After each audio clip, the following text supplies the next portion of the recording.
A black woman was detained on a public street without any apparent justification. She offered no resistance, refrained from retaliation, yet was charged with obstructing arrest and attacking a police officer. The officer felt assured of his dominance, supported by his authority, fellow officers, and a system that consistently shielded him. However, he was unaware that this encounter would deviate from his expectations. What truly transpired that evening? What revelation is this woman poised to unveil, one that will upend the entire courtroom drama? When the deceptions are finally laid bare, who will face true accountability? Stay tuned until the end to catch every critical moment. Subscribe now and activate notifications to stay updated on more gripping tales. We appreciate your support. Under the cover of night, the faint glow from a high-end restaurant illuminated the pristine, stone-lined sidewalk where Sarah Johnson stood quietly. Her arms folded across her chest, she awaited her transportation. The evening was tranquil, with only a handful of couples exiting the restaurant, their chuckles resonating in the air. None noticed the black woman dressed in a refined yet understated outfit. Her heels lent her an upright, poised stance, though her eyes remained locked on the sparse traffic. Sarah had just departed a formal military gathering, engaging in significant discussions with peers and superiors. She felt no urgency, with no cause for alarm, until a patrol car gradually pulled up to the curb. The door swung open, and an officer emerged, his posture stiff, his hand resting near his holstered weapon. His gaze scrutinized her from head to foot, barely masking his distrust. Sarah let out a measured breath, fully aware of the direction this encounter was taking. The officer advanced, his polished black shoes clicking softly on the pavement, each step a subtle omen of trouble. "What's your purpose here?" His curt voice pierced the stillness of the night. Sarah turned her head slowly, preserving her calm and offering a courteous smile. "I'm waiting for my ride," she responded, her tone steady yet resolute. The officer's stare remained fixed, dissecting her every gesture, as if hunting for evidence of guilt. "Got any ID?" he demanded, his voice now more cutting, as though he'd already labeled her a suspect. Sarah's brow furrowed slightly, but she kept her tone even. "I have it. But why must I present it? I've committed no offense." Her inquiry caused the officer to squint, as if he resented her daring to question him, even with a reasonable reply. He stepped closer, so near that Sarah could detect the faint scent of cologne mixed with stale tobacco on his uniform. "Show me your ID now, or you're coming to the station," he commanded, his voice no longer a suggestion but a mandate. Sarah held his gaze, unflinching, recognizing the all-too-familiar misuse of authority in men like him. She knew her rights, and understood she wasn't obligated to comply with an baseless order. "I'm merely standing on the sidewalk, waiting for my ride. I've broken no laws.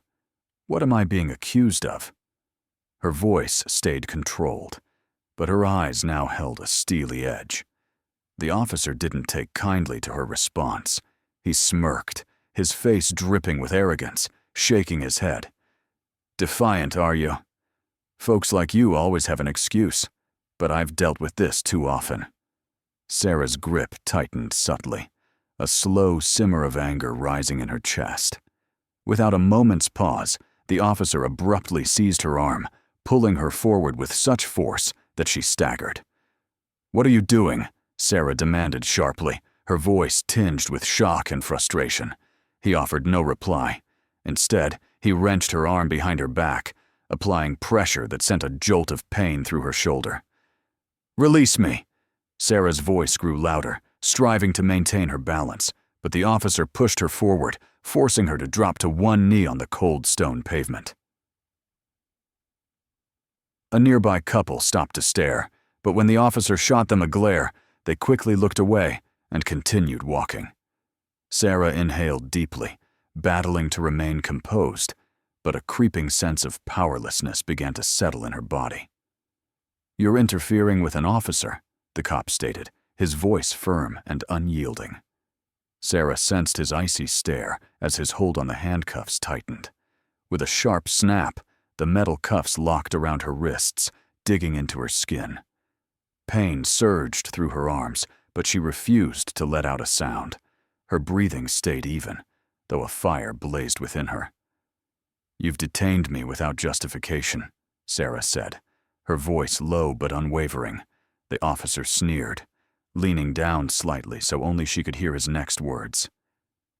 "You know the system always backs us," he whispered with quiet smugness. Then, standing upright, he pulled her to her feet. In that instant, Sarah realized this wasn't a standard stop. This was a calculated abuse of power, and he felt no fear of consequences. The officer guided Sarah toward the patrol car, its red and blue lights casting ghostly shadows across her composed face. Onlookers hesitated, casting glances at the scene, but none dared to step in. Sarah's heartbeat remained steady, fueled not by fear, but by a growing fury that intensified with each moment. He thought he held all the cards. He believed a black woman like her was powerless against the system that had long protected him. But he failed to see that this time he had made a critical error. The car door opened, and with a forceful push, Sarah was shoved into the back seat, briefly losing her footing.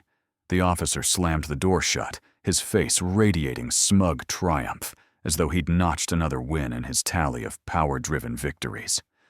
Sarah leaned back against the seat, closing her eyes for a moment, taking a deep breath. She knew this pattern. She had witnessed it unfold too many times. But this time, the outcome would defy his expectations. "Stay with us, and keep your focus on the screen. This tale is growing more gripping. The struggle for justice is just beginning, with startling twists ahead. Don't forget to like, subscribe, and thank you for your support." Inside the police station, the air felt colder and more stifling than the brisk night outside. Sarah Johnson was pushed into a small room where a flickering fluorescent bulb cast a harsh, pale light. The cold metal chair pressed against her body, and red marks lingered on her wrists from the recently removed cuffs. A young officer stood nearby, arms folded, eyeing her as if she were a caged beast. Sarah took a deep breath, holding her composure, but she couldn't ignore the reality. She had been ensnared in their trap. She hadn't been informed of her Miranda rights, given no clear reason for her detention, and crucially, denied the right to make a phone call. She raised her head, locking eyes with the young officer, her voice calm but firm. "I'm entitled to contact my attorney." He shrugged, a smug grin curling his lips. "Not right now." Sarah's hands gripped the cold metal table, a slow-burning anger flaring in her chest. Not from the arrest itself, but from their treatment of her, as if she were already guilty. They needed no proof, no valid cause, because they trusted the system would always protect them. She had seen this scenario play out too often, but now she was the target. The interrogation room door opened, and another officer entered, setting a stack of papers before her. "Sign this," he demanded, pushing a pen toward her. Sarah glanced at the documents, a confession claiming she had resisted arrest and assaulted an officer on duty. A farce. She met his gaze, unflinching. "I won't sign." The officer smirked, as though he'd anticipated her refusal. "Then you'll be here for a while." Outside the interrogation room, Michael Carter strode quickly into the police station, his expression determined, but his eyes heavy with worry. A tip from a precinct insider had alerted him. Sarah Johnson had been detained and accused of resisting an officer. Michael had tackled cases like this before, but this time, a deep unease gnawed at him. At the front desk, he slammed his hand down, commanding attention. "I'm Sarah Johnson's lawyer. I need to see my client now." The desk officer looked up, lazily chewing gum, radiating indifference. "Johnson?" "Yeah, she's in custody. You'll need to wait." Michael's jaw tightened, but he kept his voice controlled. "She has the right to meet her attorney immediately." The officer scoffed, folding his arms and leaning against the counter. "Sure, but we're swamped, so take a seat." Michael glanced at his watch, each ticking second stretching into a deliberate delay designed to undermine Sarah's defense and heighten her mental strain. Leaning closer to the counter, he lowered his voice, his words sharp. "You're intentionally blocking her legal rights. I could sue this station for obstructing due process." The officer shrugged, his careless smirk intact. "Go ahead, lawyer, but I'd get comfortable. It's going to be a long night." Michael clenched his fists, but he knew losing his temper would cost him. This wasn't his first battle against an unjust system, and it wouldn't be his last. Inside the interrogation room, Sarah sensed this was no ordinary arrest. She overheard faint murmurs in the hallway, footsteps pausing near the door before retreating. No one had informed her of any procedures, which could only mean one thing. She wasn't just another detainee. The door swung open again. Officer Thompson entered, trailed by an unfamiliar officer. He pulled out a chair, sitting across from her with an air of confidence, his eyes gleaming with satisfaction. "We've finished the report," he said, sliding a folder toward her. "Feel free to read it." Sarah scanned the bolded text. "Suspect resisted arrest, endangered an officer, committed unarmed assault." She shut her eyes briefly, letting her anger flare before quelling it. This wasn't an error. It was a deliberate setup. Thompson had planned it all, enlisting colleagues as false witnesses to ensure their stories aligned, leaving Sarah no way to refute them. No video evidence, no impartial witnesses, just her word against a system rigged to dismiss her. Sarah placed the folder back on the table, staring directly at Thompson. "Do you really believe I'll let this stand?" Thompson chuckled, shrugging. "This isn't your call anymore. The system takes care of itself." She grasped his meaning clearly. Without evidence to counter their claims, she'd be convicted. Her identity, actions, or the truth were irrelevant. Once the report was finalized, she'd be reduced to another black criminal, a mere statistic in a system Thompson and his ilk had perfected to preserve their dominance. Sarah inhaled deeply, straightening her posture, her eyes blazing with quiet defiance. He thought he'd secured victory, but he didn't know she wasn't one to surrender easily. The deeper we delve, the uglier the truth becomes. Stay tuned as the fight for justice takes surprising turns, exposing secrets meant to stay hidden. Don't forget to like, subscribe, and thank you for watching. The courtroom was crowded, the air thick with tension as the trial commenced. The judge presided sternly from his elevated bench, his gaze sweeping the audience with the aloofness of someone used to routine cases. The prosecutor stood tall, clutching a folder, his piercing eyes revealing a clear bias as he glanced at the plaintiff's side. Across the room, Officer Thompson sat with assurance, reclining in his chair, occasionally shooting Sarah Johnson a provocative glance. He was certain the system would favor him, as it always had. Sarah, the accused in the case, sat serenely, her hands folded on the table, her expression betraying no fear or anxiety. She knew the battle would be tough, but she also knew she possessed something no one in the room anticipated. The prosecutor stepped forward, quickly reviewing his notes before launching his argument. "Your Honor, this case is entirely clear-cut," he proclaimed, his voice brimming with confidence. "The defendant, Sarah Johnson, defied a law enforcement officer, ignored a lawful command, and even physically attacked an officer." He gestured toward Thompson, signaling him to take the stand. The officer stood with ease, his eyes scanning the courtroom as if savoring the spotlight. "I'm Officer David Thompson," he began, his voice steady yet calculated. "On the night in question, I received a tip about a suspicious person loitering outside a shuttered business. When I approached and requested her ID, she immediately turned hostile." Thompson paused, glancing at the judge to underscore his story's credibility before continuing. I tried to clarify the situation, but she kept refusing to comply and even raised her hand to hit me. When I attempted to manage the situation, she resisted fiercely, forcing me to restrain and detain her. Murmurs rippled through the courtroom. The prosecutor nodded, seemingly pleased. So, in your view, the defendant initiated the aggression, compelling you to protect yourself. Thompson nodded decisively. Precisely. At the defense table, Sarah remained unfazed, as if the blatant falsehoods had no impact. She glanced at the judge, who observed the proceedings with a detached air, as though this were just another case among hundreds.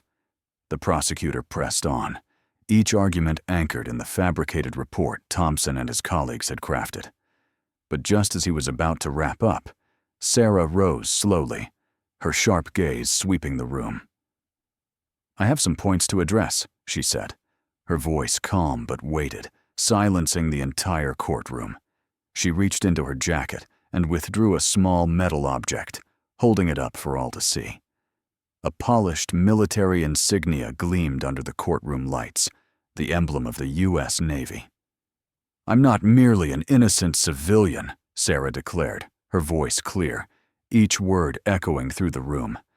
"I am Lieutenant Commander Sarah Johnson, a member of the Navy SEALs." A stunned silence enveloped the courtroom. Whispers spread through the crowd, some spectators staring in disbelief that the woman on trial was a high-ranking officer in one of the nation's most elite units. Thompson blinked rapidly, his jaw clenching as he sensed the tide turning. The judge sat up, showing genuine interest for the first time. The prosecutor stood motionless, clearly caught off guard by the revelation. "Lieutenant Commander Johnson," the judge said, his tone slightly softened. "What do you wish to present?" Sarah carefully placed her insignia on the table, then fixed her gaze on Thompson. "I want to challenge the truthfulness of Officer Thompson's testimony," she said, her words slicing through the courtroom's tension.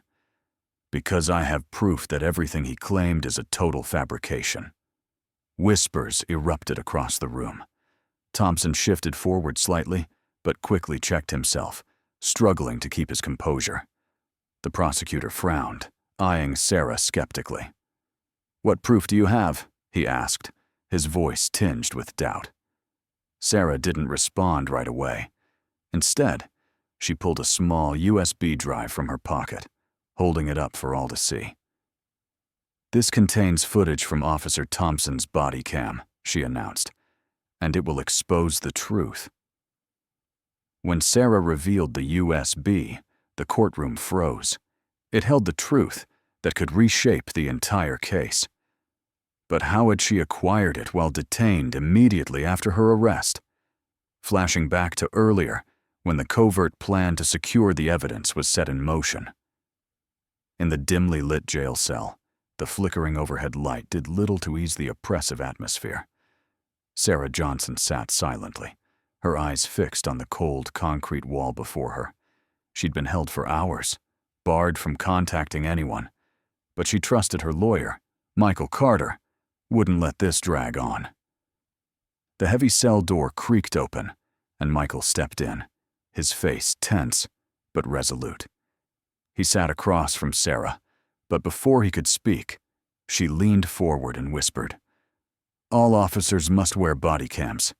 If we can access the footage, the truth will come out." Michael grasped her point instantly, but he knew retrieving Thompson's body cam footage was a daunting task. The police department's data system was heavily guarded, accessible only with high-level authorization. Yet Sarah wouldn't have proposed it without believing there was a way. Michael furrowed his brow, pondering system. Below is a rewritten version of the provided text, maintaining the original content, structure, and number of sentences while rephrasing each sentence to alter its wording.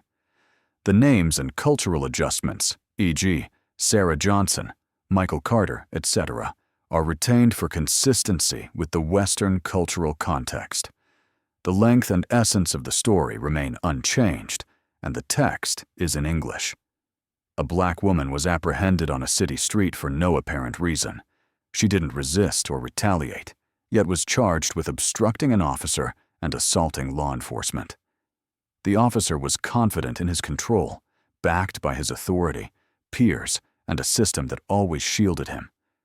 Unbeknownst to him, this incident would not unfold as he anticipated. What actually happened that night? What truth will this woman unveil to upend the entire trial? When the lies are exposed, who will face true justice? Stay engaged until the end to catch every pivotal moment.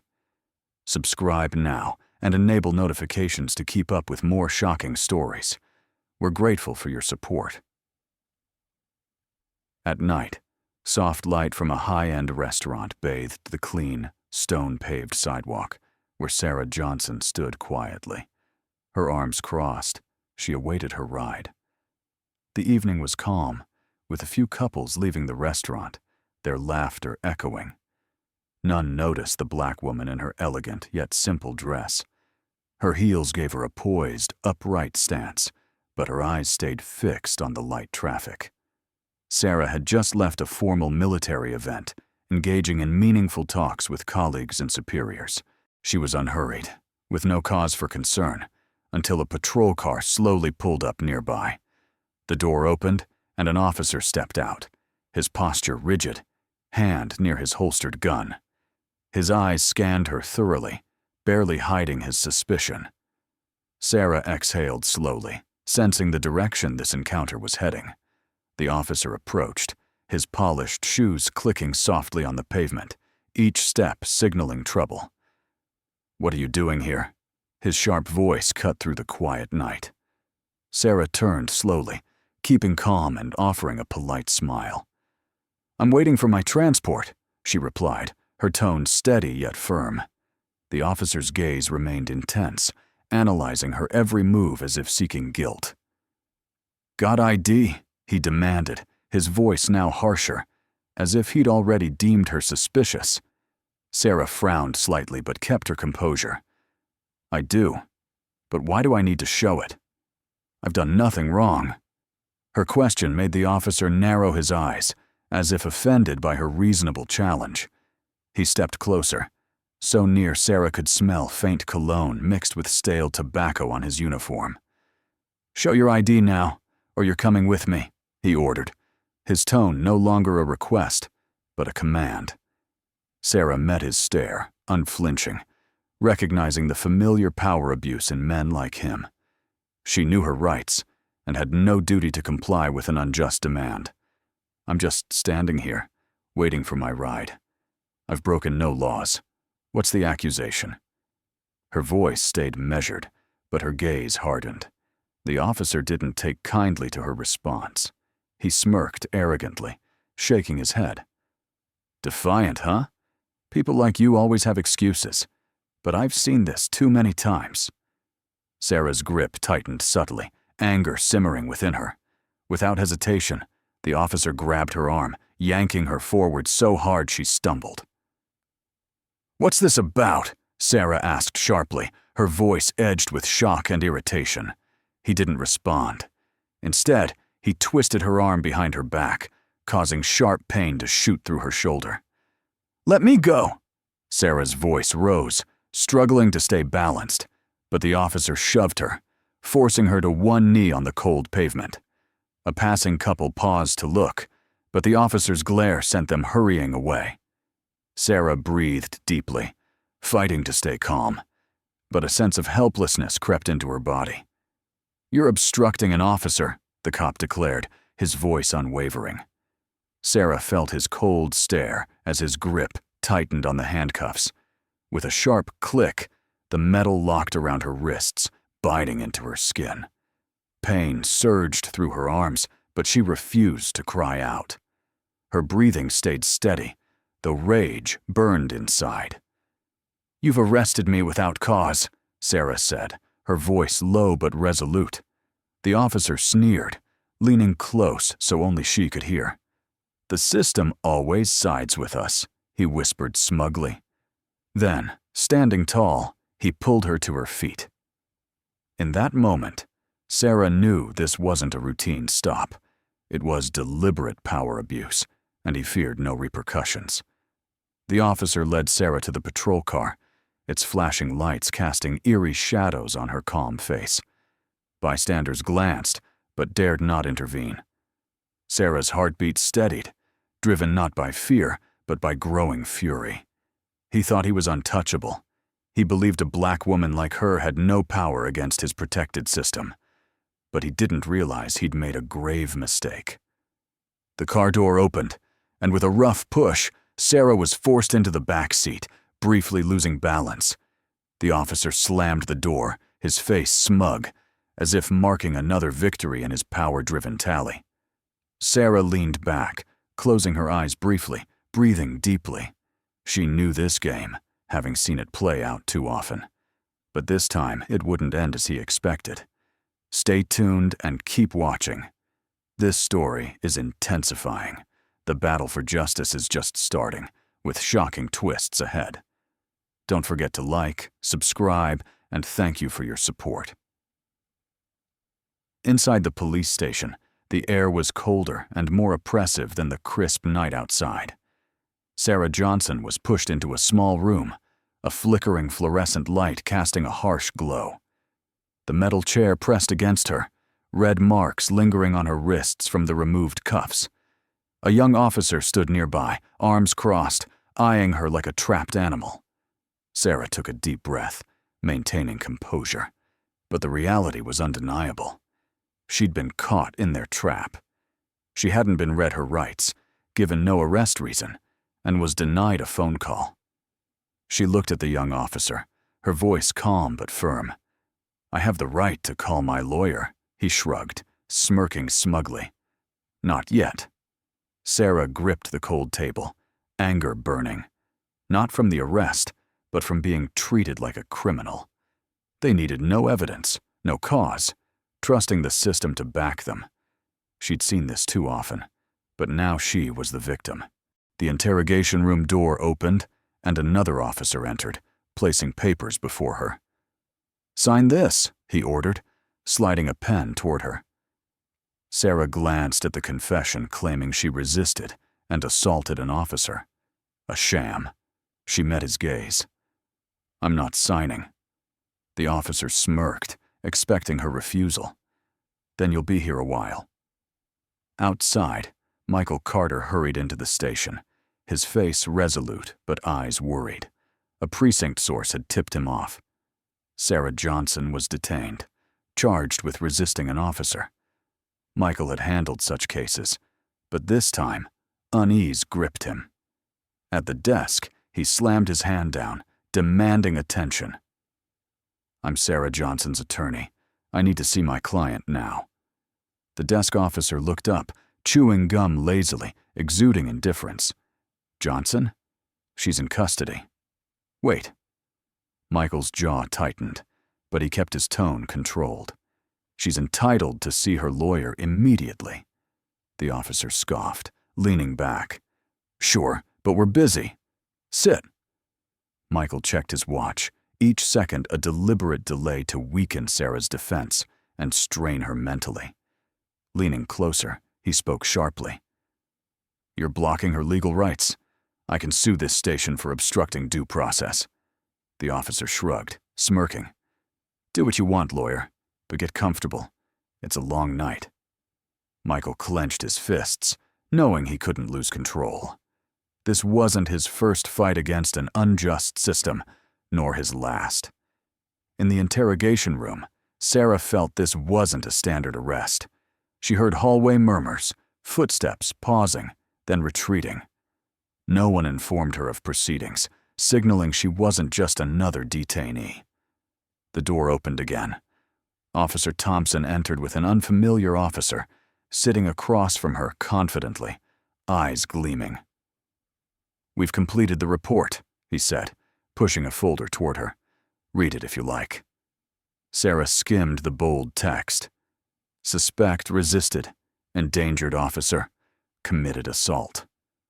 She closed her eyes briefly, anger flaring then subsiding. This was no mistake. It was a setup. Thompson had orchestrated it, using colleagues as false witnesses to align their stories, leaving Sarah defenseless. No footage, no impartial witnesses, just her word against a biased system. Sarah set the folder down, staring at Thompson. "Think I'll let this slide?" Thompson chuckled, shrugging. "It's not up to you. The system runs itself." She understood. Without counter-evidence, she'd be convicted. Her identity, actions, or truth didn't matter. Once finalized, she'd be another black criminal, a statistic in a system Thompson's kind had honed to maintain power. Sarah inhaled deeply, sitting taller, eyes defiant. He thought he'd won, but he didn't know she wouldn't go down easily. The deeper we go, the darker the truth gets. Stay tuned as the justice fight takes unexpected turns, revealing hidden secrets. Don't forget to like, subscribe, and thank you for watching. The courtroom was packed, tension thick as the trial began. The judge sat sternly, scanning the crowd with a detached air, used to routine cases. The prosecutor stood tall, folder in hand, his sharp gaze biased toward the plaintiff's side. Across the room, Officer Thompson sat confidently, leaning back, occasionally eyeing Sarah Johnson provocatively. He knew the system always backed him. Sarah, the defendant, sat calmly, hands clasped, showing no fear. She knew the battle was tough, but held a surprise no one expected. The prosecutor stepped forward, glancing at his notes before arguing. "Your Honor, this case is straightforward," he declared confidently. The defendant, Sarah Johnson, defied an officer, ignored a lawful order, and attacked him. He signaled Thompson to testify. Thompson rose easily, scanning the courtroom, relishing attention. "I'm Officer David Thompson," he began, voice calculated. "That night, I got a report of a suspicious person outside a closed business. When I asked for her ID, she got aggressive." He paused, eyeing the judge for credibility, then continued. "I tried explaining, but she refused to comply and raised her hand to strike me. When I controlled the situation, she resisted violently, forcing me to cuff and detain her." Murmurs spread.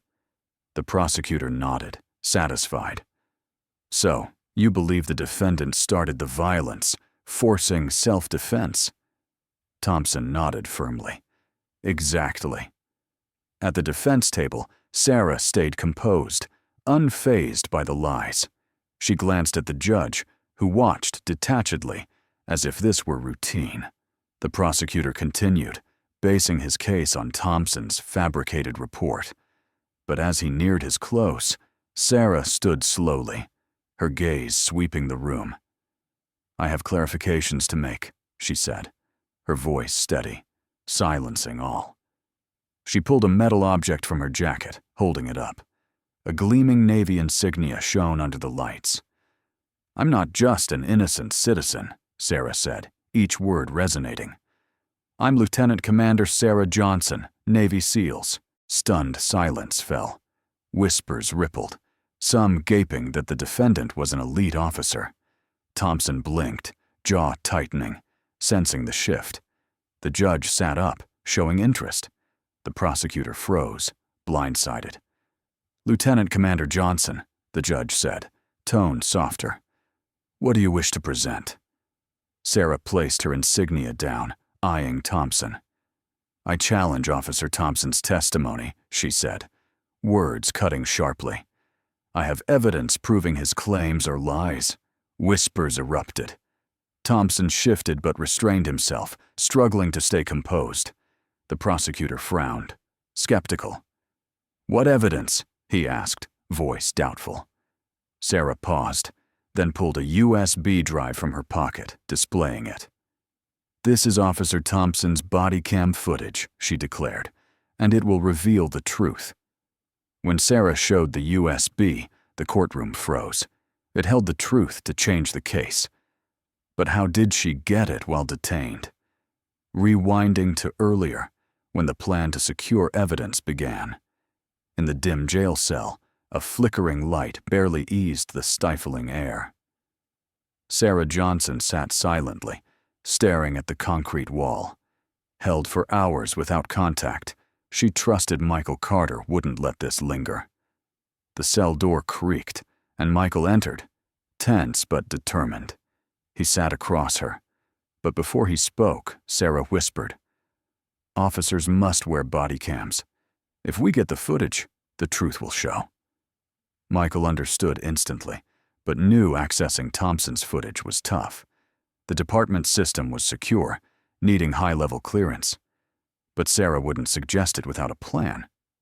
Michael thought, then recalled James Wilson, a former officer who worked with Thompson but left, rejecting the system's corruption.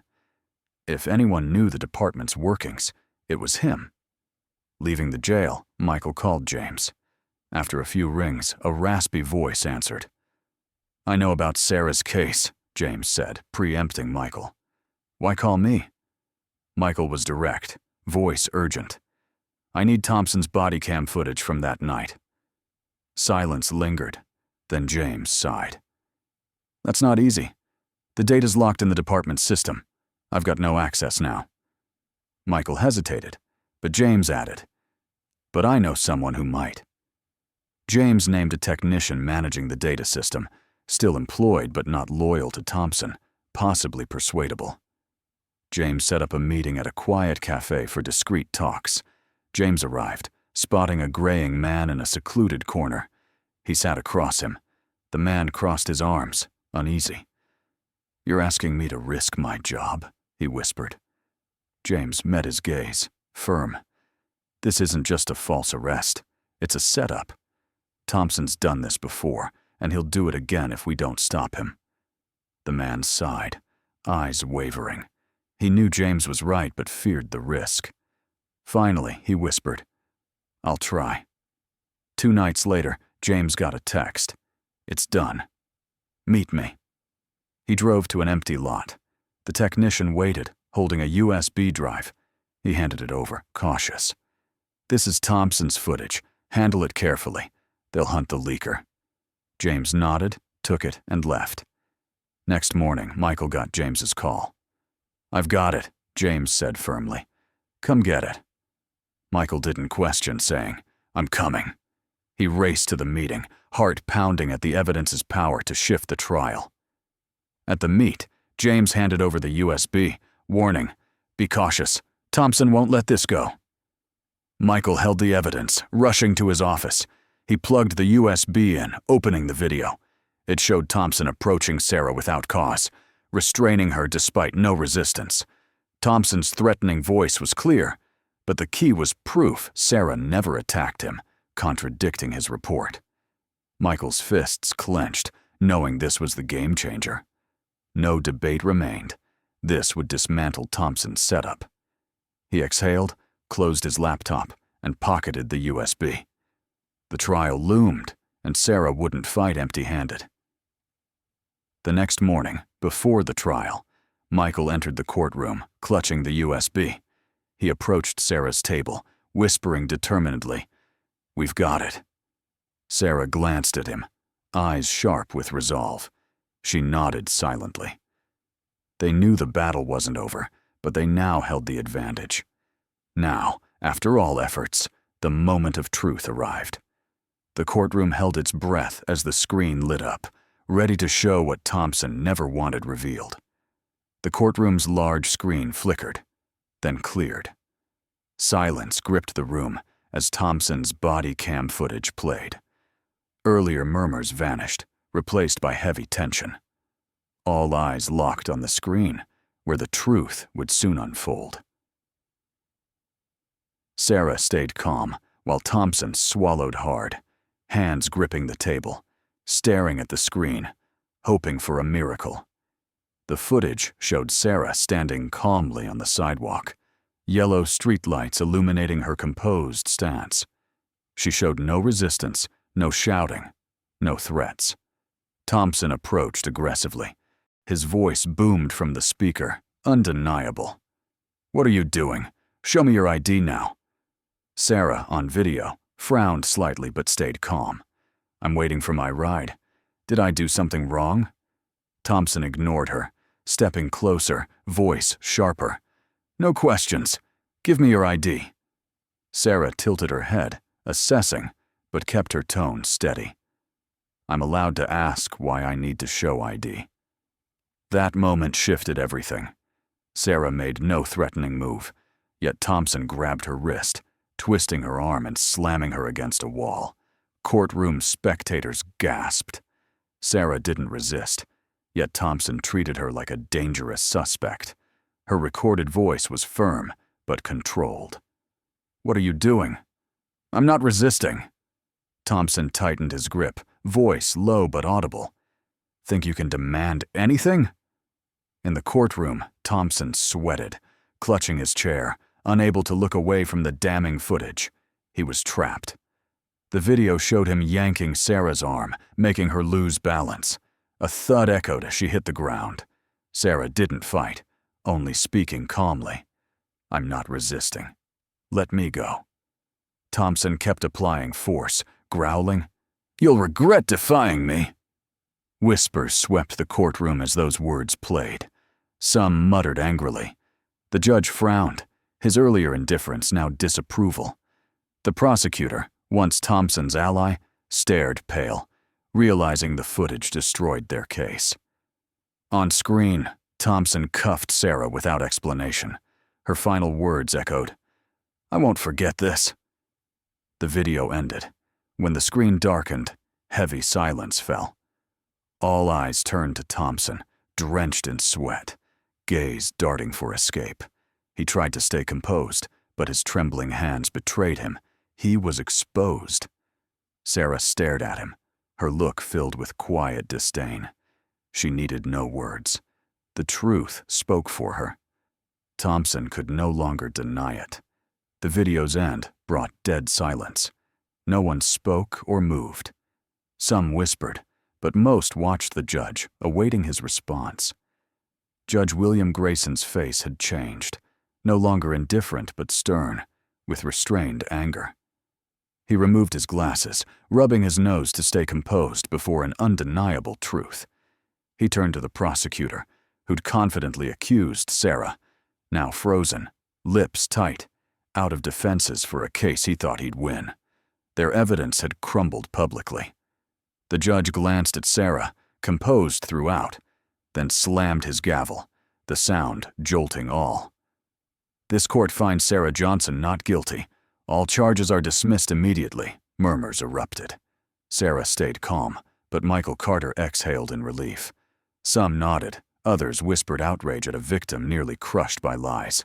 The trial wasn't done. Judge Grayson fixed on Thompson, now pale, sweating. Once confident, he was now cornered. Officer Thompson, the judge said, voice low with authority. Given the clear evidence, I believe you intentionally lied and orchestrated this arrest. Thompson opened his mouth but said nothing, his face ashen, eyes searching for help. None came. The judge continued, glaring at the disgraced officer. I order the prosecutor's office to launch an immediate investigation into Officer Thompson's misconduct. The statement shocked the courtroom. Some gasped. Stunned, a law enforcer faced scrutiny. The prosecutor, reluctant, adjusted his tie, voice strained. We'll follow the court's order and investigate promptly. Thompson froze, shaking his head, unable to accept reality. He looked to his former colleagues, but none met his gaze. His power was gone. The judge slammed his gavel again. Court adjourned. Sarah stood slowly, silent, her gaze lingering on Thompson before leaving. She'd regained her freedom, and, more importantly, the truth. The trial's news exploded across media. It wasn't just a wrongful arrest, but a revelation of law enforcement's true face. Officer caught lying. Body cam exposes truth, a headline blared, with Sarah's courtroom image. News channels covered it relentlessly, debating Thompson's misconduct. While public anger surged, the police department faced a quiet crisis. Chief Robert Mitchell sat in his office, eyes narrowed at the news reports. He gripped his phone, lips tight. If this spread, it wouldn't just take Thompson. It could topple the system. He couldn't allow that. "We must contain this," Mitchell said tensely to his advisors. "The media's obsessed with Thompson. If we don't act, this will spiral." A senior officer nodded, voice dry. "I get it, but the footage is public. We can't deny it." Mitchell frowned, tapping his desk. "Don't deny. Redirect. Pin it on one man, not the whole system." He aimed to make Thompson a scapegoat, a lone error, not a corrupt system. If Sarah kept speaking, she could trigger a broader probe, threatening high-ranking figures. Sarah left the courthouse, feeling no relief. The trial was a small victory in a larger war. If Thompson targeted her, others likely suffered without defense. She couldn't stop. Next day, an anonymous voicemail warned, "Stop digging. You don't know your enemies." Sarah replayed it, chilled. It wasn't an empty threat, but a sign someone wanted her silenced. Unfazed, she called Michael, voice firm. "I want to expose more." Michael sighed, concerned. "Sarah, this isn't simple. If the chief and Thompson's bosses are involved, you'll be a target." She smirked coldly. "I already am." 2 days later, Sarah gave an exclusive interview on a major news network. Cameras focused as the host spoke. "We're with Lieutenant Commander Sarah Johnson, who proved her innocence after a wrongful arrest. Is this an isolated case or part of a bigger issue?" Sarah looked into the camera, gaze sharp. "This isn't just my story. I'm not the only victim." She detailed her arrest's flaws, showing Thompson's confidence in not covering tracks, implying repeat offenses. She cited similar cases, people jailed without evidence due to lies. "If they did this to me, they can do it to anyone." Chief Mitchell watched, face darkening. The situation was slipping. Calls flooded his office, demanding a wider probe. This was what he'd tried to prevent. A call from an unknown number came. "I warned her, but she won't stop," a cold voice said. "Now we act." Mitchell closed his eyes, fingers tapping. "Keep it clean. No traces." Sarah didn't know plans were forming to silence her. But if they thought she'd back down, they'd made a huge mistake. Sarah's acquittal wasn't the end. It was the start. Exposing Thompson alone wouldn't change a system that hid wrongs. For real impact, Sarah, Michael, and James had to dig deeper, uncovering the corrupt officer network behind Thompson. They began with internal records. James, a former officer, knew where to search, using old contacts to collect suspicious arrest reports from recent years. Michael reached out to human rights groups and lawyers for the wrongfully convicted, while Sarah met victims trapped like her without proof of innocence. Weeks of investigation revealed a chilling truth. Thompson wasn't alone. A group of officers had manipulated the system for years, faking reports, lying in court, assaulting innocents, and framing them. It was methodical, systemic, and unchallenged. They found over 30 cases of wrongfully convicted black individuals, mainly based on these officers' testimonies. These victims lost freedom, jobs, families, and futures as the system protected abusers, not justice. Michael frowned, scanning files. These names keep appearing. Thompson had partners. Sarah peered over, pointing at recurring officers. "This is a network." James nodded, eyes cold. "Not just bad cops. The system's rotten." The challenge was exposing this truth. Sending files to the chief or locals risked burial. To ensure visibility, they chose to release everything to the media and public. 3 weeks later, a press conference was held downtown. Sarah stood before reporters, Michael and James behind her. Cameras ready. None knew what was coming. She took a deep breath, seizing the microphone. "I'm here not just for my case, but for those who couldn't fight back. A screen behind her showed a young black man, handcuffed, fear in his eyes, pinned by officers. This is Marcus Hill, arrested in 2019 for resisting. He didn't resist, but was beaten and hospitalized. No evidence, but one officer's word jailed him. Murmurs spread. Sarah continued. This is Jamal Davis, arrested in 2020 for drugs. No proof, but coerced into a guilty plea for a lesser sentence. It was a setup. Case after case emerged, each eerily similar. Same officers, testimonies, convictions. No coincidence, but a conspiracy. A reporter stood, voice incredulous. Are you saying a police network targets innocent people? Sarah nodded. Yes, and we have proof. Michael stepped up, holding documents. These are official records. For years, dozens were convicted on false reports.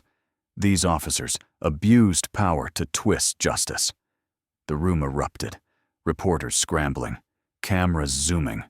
The story couldn't be buried. James crossed his arms, steely. We don't just want an investigation, we demand justice. Sarah knew they'd sparked a war. The system's backers wouldn't yield easily, and she wouldn't either. The press conference's revelations shook the justice system. News spread beyond the city, grabbing politicians' attention. Media coverage forced federal action. Officials who ignored injustices could no longer dodge. Public outrage peaked. An emergency Department of Justice meeting saw officials and police leaders grilled by press and rights groups. A legislator slammed the table. How did this go unchecked for years? Police heads scrambled for excuses, but none sufficed. The DOJ ordered a broad investigation, forming an independent commission to review a decade of wrongful arrests. For the first time, the city's police faced public transparency. Untouchables were exposed. Inside the force, tension soared. Senior officers were suspended pending probes. Some turned on each other, spilling secrets to save themselves, knowing the expanding investigation offered no escape. Sarah received more threats, voicemails warning her to stop or face consequences. But she wasn't alone. Public support surged. After the truth broke, thousands protested, demanding justice for victims. Articles, interviews, and testimonies from the wrongfully convicted surfaced, sparking a national movement. Sarah became more than a lone fighter. She symbolized change. Chief Robert Mitchell, who tried to contain the scandal, faced intense pressure, public anger, and investigations. He resigned, but that didn't satisfy the growing fury. People wanted real justice, not just resignations. As pressure mounted, a landmark move came. Officer Thompson's arrest. Headlines exploded, charging him with fabricating evidence, abusing authority, and assaulting a citizen. Images of him cuffed flooded screens, symbolizing a corrupt system he thought would shield him. Before cameras, Thompson's face was pale, eyes frantic, seeking rescue. No one stood by him. His former allies stayed silent, letting him fall to save themselves. Next day, Sarah got a text from an unknown number. You took down Thompson, but the system has more. Keep going? She stared, fearless, and replied, I never planned to stop. In a stark, fluorescent-lit cell, Officer Thompson sat rigid on a metal bench, his usual arrogance gone, replaced by panic. His eyes darted, seeking an impossible escape. Reality hit hard. The once bold officer, who thrived on street power, now quaked under mounting evidence and investigation pressure. Colleagues who once backed him turned away, their silence deafening. Isolation stung. Even former allies shunned him, fearing corruption's taint.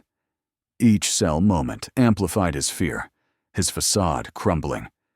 Distant footsteps and murmurs signaled higher authorities closing in. With every minute, Thompson's composure faded, leaving him desperate. In that confined space, his downfall was clear. Outside, A thorough investigation engulfed the department in scandal. An independent oversight committee forced Thompson to face overwhelming evidence gathered over months. Public and internal pressure left him no choice but to confess to fake reports and false testimonies that long protected him. Thompson's confession unraveled the deceit network, triggering a department purge. High-ranking officers were suspended, and the administration, under public and political pressure, admitted the corruption was systemic. Each revelation sparked resignations and firings as the once untouchable authority collapsed under its own weight. The corridors of power buzzed with retribution and accountability as abusers faced consequences. Thompson's televised confession fueled a national debate on police reform, exposing a system once cloaked in invincibility. Days after his confession, Thompson's fall rippled beyond his precinct. Protests erupted nationwide, demanding justice and policing overhaul. Media depicted a fallen law enforcement giant, undone by corruption. Officials, long untouchable, faced scrutiny, their role in abuse culture exposed by public demand for transparency. The government launched urgent legislative reviews for police accountability, forming committees and scheduling hearings, fostering cautious optimism over silence and denial. Yet, past injustices lingered, reminding all that change needed more than structure. It required value shifts. Marginalized voices, once muted, began resonating in this introspective climate, charting a new path. Sarah Johnson, surviving false charges and systemic corruption, emerged as a powerful symbol of resistance and reform. Her courage and truth commitment led community leaders to invite her to a new police reform council, tasked with probing past abuses and shaping future policies. Sarah accepted with quiet resolve, her journey's turbulence fueling her. In her first council speech, she spoke with conviction and hope, envisioning a transparent, accountable system. Her message was clear. Justice demands relentless effort, and all deserve equal protection. Her leadership drove the council to draft bold proposals to dismantle corrupt structures. Her story sparked nationwide activism, inspiring demands for rights protection. Her council role marked not just personal triumph, but hope for systemic change. At the council's first session, anticipation and resolve filled the air. Sarah sat at the head of a polished table, joined by reform-minded officials, activists, and experts, all eager for a new law enforcement vision. Poignant testimonies of systemic abuse echoed Sarah's ordeal, setting a solemn yet determined tone. Proposals for major changes, from civilian oversight to mandatory transparency, were fiercely debated. Sarah's steady voice guided and inspired, urging steadfast reform pursuit. Her words rallied all, affirming change was vital and achievable. The council's ambitious agenda grew, driven by belief that corruption must be exposed and fixed. Its formation signaled the end of unchecked power. Post-Thompson's confession, the upheaval reshaped law enforcement nationwide. Similar probes hit other departments, and accountability demands grew. Victims of misconduct stepped forward, emboldened by the case's success. Community forums, town halls, and grassroots groups united to ensure no one was silenced again. As legislatures debated reforms, public views shifted, fading the opaque systems era. Each defiance and revelation built a narrative of renewal and justice. Public trust, eroded by decades of corruption, slowly rebuilt. Each testimony and evidence piece reminded all the fight for fairness wasn't over, but was winnable against entrenched powers.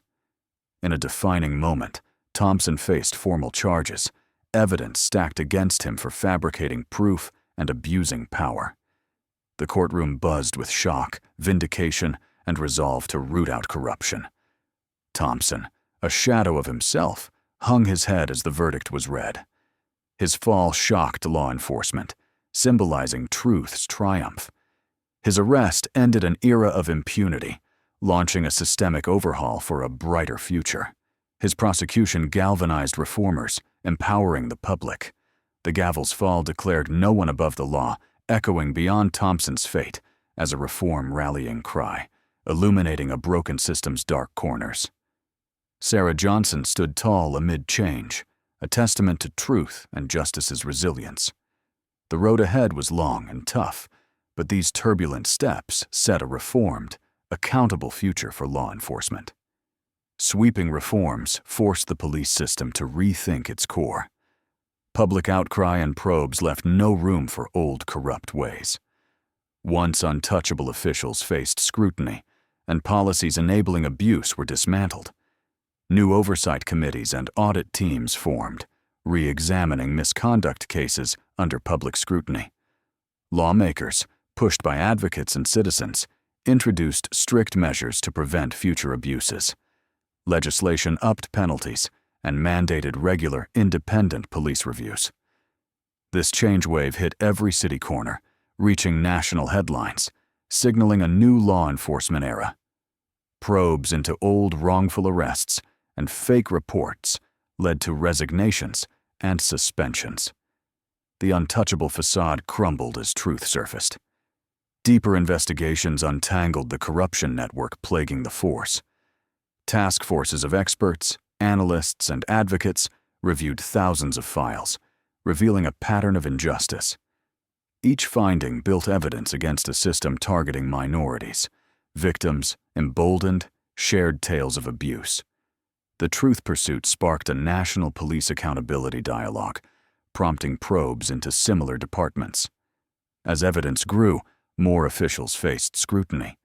This inquiry reshaped public views, sending a clear message: no one's above the law. Media amplified silenced voices, strengthening the justice movement daily, pushing lasting systemic reform. Amid this, Sarah Johnson shone as a beacon of hope. Her journey from victim to advocate inspired thousands. Her courage led to her Police Reform Council role, aiming to overhaul policing and restore trust. Her council appointment symbolized a shift to accountability. In her first address, she stressed vigilance and equal rights, resonating with those disillusioned by injustice. Her reforms were tangible steps to a fairer society, her voice a call for ongoing justice. At a historic rally in a vast civic center, Sarah faced thousands, their faces lit with hope. The air buzzed with anticipation for a system protecting all. As she took the podium, silence fell, broken only by the city's hum. With steady resolve, Sarah spoke, her voice echoing, "Justice isn't a moment, it's a journey. And I'll fight every step," she said, carrying her struggle's weight. The crowd roared, their cheers showing unyielding change desire. Sarah became hope's embodiment, catalyzing a national movement. Her speech celebrated hard-won victories and urged action for the wronged. Each word vowed persistent justice despite the steep path. As cheers faded and Sarah prepared to leave, her phone buzzed, breaking the euphoria. An anonymous message flashed. "You haven't won. We're still here." The mood tensed. The words reminded her the fight wasn't over. Despite support and reforms, corruption lingered. The message showed change as ongoing struggle, where complacency could revive old wrongs. Sarah's heart raced, but her resolve hardened. The warning wasn't retreat. It was a challenge to dismantle remaining injustice. Unbowed, she stepped off, crowd cheers echoing, knowing her journey wasn't done. The brief, haunting note underscored progress's fragility, with corrupt forces lurking, awaiting a chance to reclaim power. Sarah's gaze fixed ahead, knowing true justice demanded vigilance and courage, no matter the obstacles. The story teaches a profound lesson on standing for justice against daunting odds. It shows strength lies not in submitting to authority, but in relentlessly seeking truth and fairness. Sarah's resilient journey proves one person's courage can ignite broad change. In systems built on corruption, brave, unyielding voices light up injustice's darkest corners. The tale stresses solidarity's power. Sarah's fight wasn't solo. It leaned on Michael's commitment, James's insider knowledge, and countless citizens demanding accountability. This unity, forged against oppression, shows collective strength. When communities unite, even entrenched institutions face justice's scrutiny. The story also highlights integrity and transparency in leadership. Thompson's fall and system reforms show accountability is a moral must. Leaders and institutions must uphold high standards, with no substitute for ethics. Exposing lies and public change demands reflect a societal wish for dignity and respect for all. Finally, the story urges us to reflect on our roles in building a just world, whether by challenging injustice, supporting reformers, or staying vigilant. Everyone has a role. The lesson is clear. Justice is a continuous journey, needing personal courage and collective action.